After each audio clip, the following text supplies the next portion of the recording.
We go one step further, and we know that we will not only reach people with an intrinsic motivation, we will also reach people with an intrinsic motivation. They don't do anything if you're not going to give them something. And in the neighborhoods where we work, for example, the neighborhood where I live myself, this is really something. Because there is 70% is migrants, a lot of them do not do activities for people in other communities, so for other migrant groups, for example, for the Dutch. And the only volunteers that we have there traditionally are female, I'm exaggerating again, female, white, and over 50.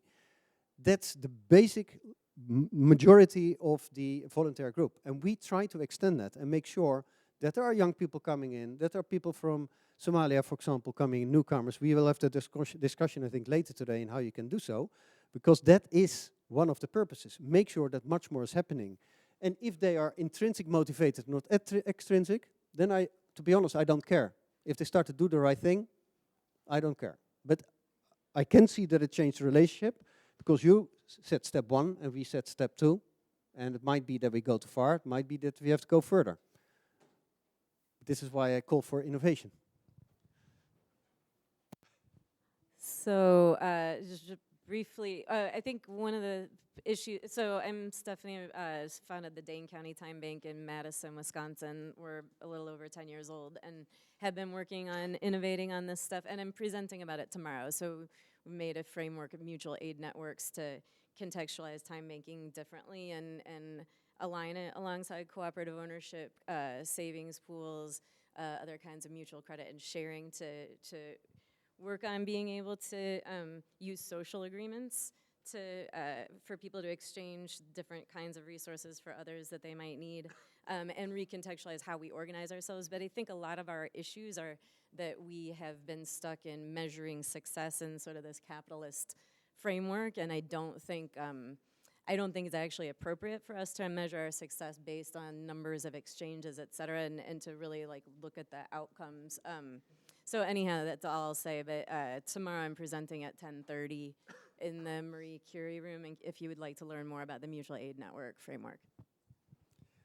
So I think I need to conclude? Yes, so I will. I stated this stronger than I think it's, than I think it's truth or fair. And that's just because I totally missed the discussion from most people in lead schemes and in time banks to the weakest points of their systematic approach. And what I hope is to open that up and to make sure that we try to find new ways and more ways, better marketplaces and better techniques to make sure that things are happening. And we need to have the framing within an ethical debate, which is not capitalistic, or it is, by the way, within the capitalistic framework, but we try to be on the social edge there, I think. We will need to discuss much more, and it might be that this goes one step too far, and we will probably find out if that's the case. Might also be that it's very interesting and that there are elements there that you could use. So I try to get a more open discussion, and I try to open up basically the thinking of most people that are here, sometimes for already 5, 10, or some of us 20 or 25 years, just to see if we can do a little more. Okay, thank you. Thank you, Edgar.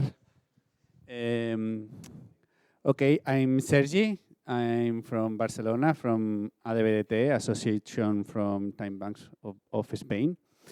And Pablo is from Girona, from Time Bank Girona. It's the more bigger time bank in Spain.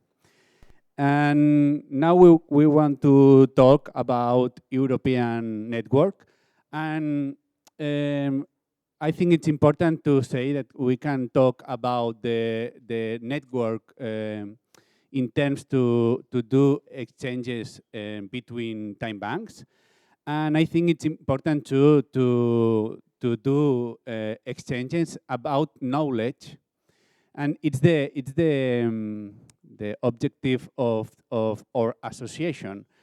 We do everything open knowledge, open experiences of all time banks, and every time bank in Spain or in Latin America can access to this information, to the knowledge, and use it in his time banks.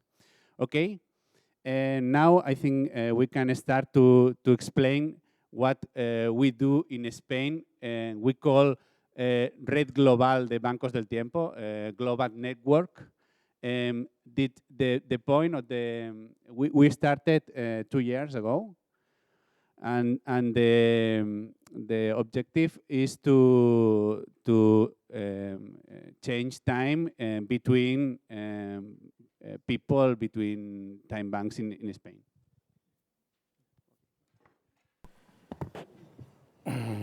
Hello.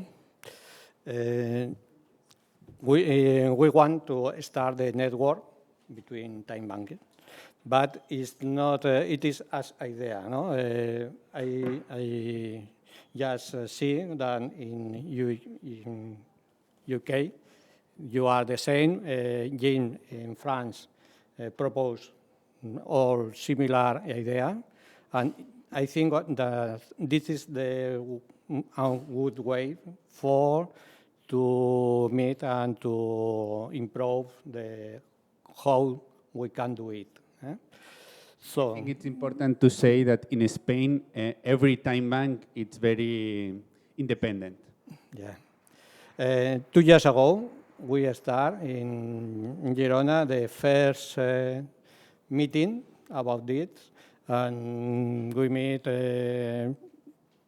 20 or 15 or 20 time banks, and we prepare the first net. Then now in this moment, there are the participants member. Well, I think what is lost. No, it's here. Sorry. Yeah, it's here. There are a lot from Spain, but there are 2 from Colombia, France in the last year, the last moment. There is Colombia too, and there are Argentina and South America, but we don't have any contact with UK or other part of Europe. But the idea is increase the possibilities of the time banks. Okay, for the moment, all us are closed communities. Okay, we have trust relaciones de confianza between the member of this area. No, this is the first possibility or the better possibility of the time banks. But for us,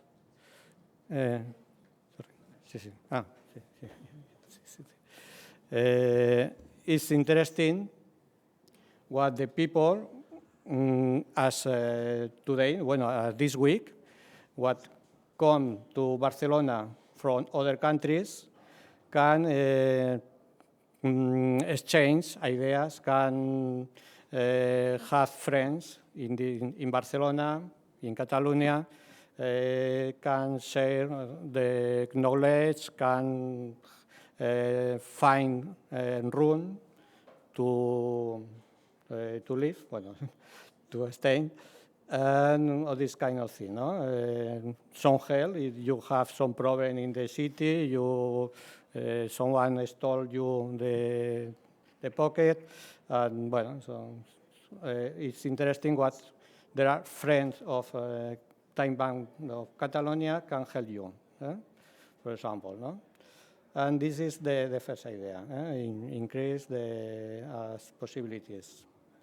So our purpose, and I think what is the same on France, is the relation must be in local, the relation must be in horizontal level between the member of each time bank. Okay?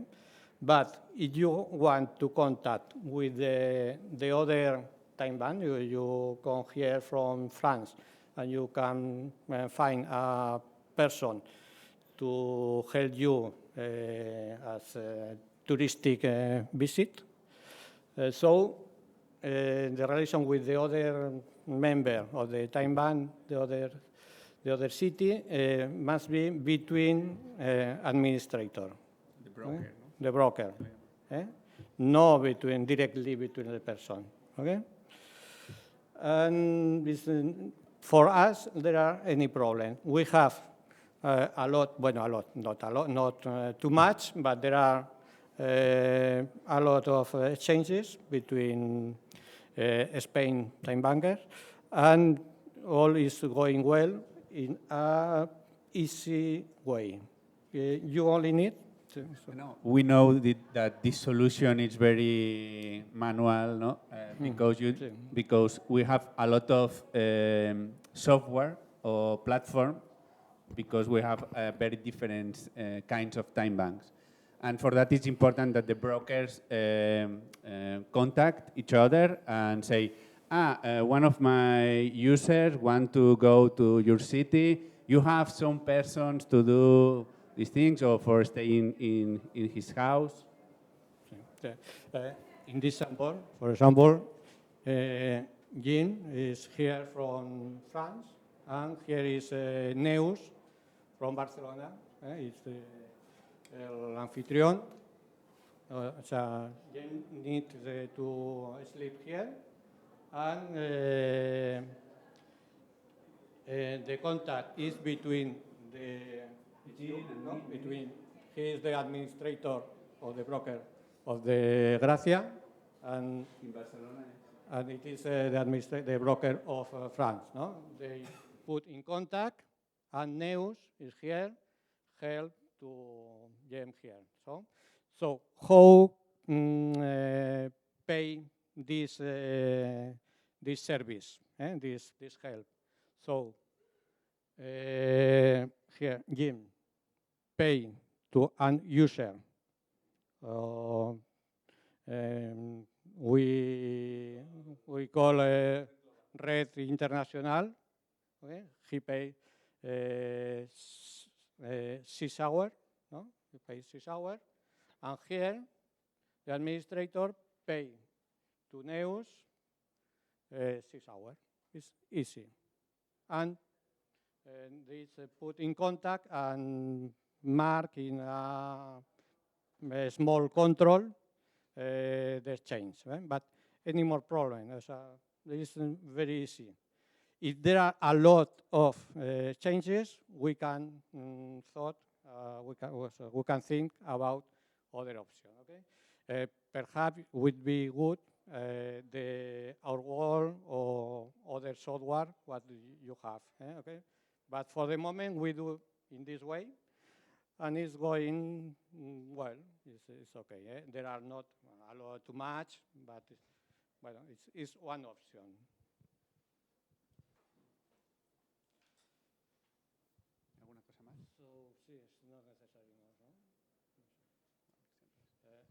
Maybe To talk about this. yes, maybe we can discuss about this. I think that we have to, the next steps maybe it's to ask us how can exchange knowledge, how can exchange experience, and how can do exchanges between time bank users in different countries.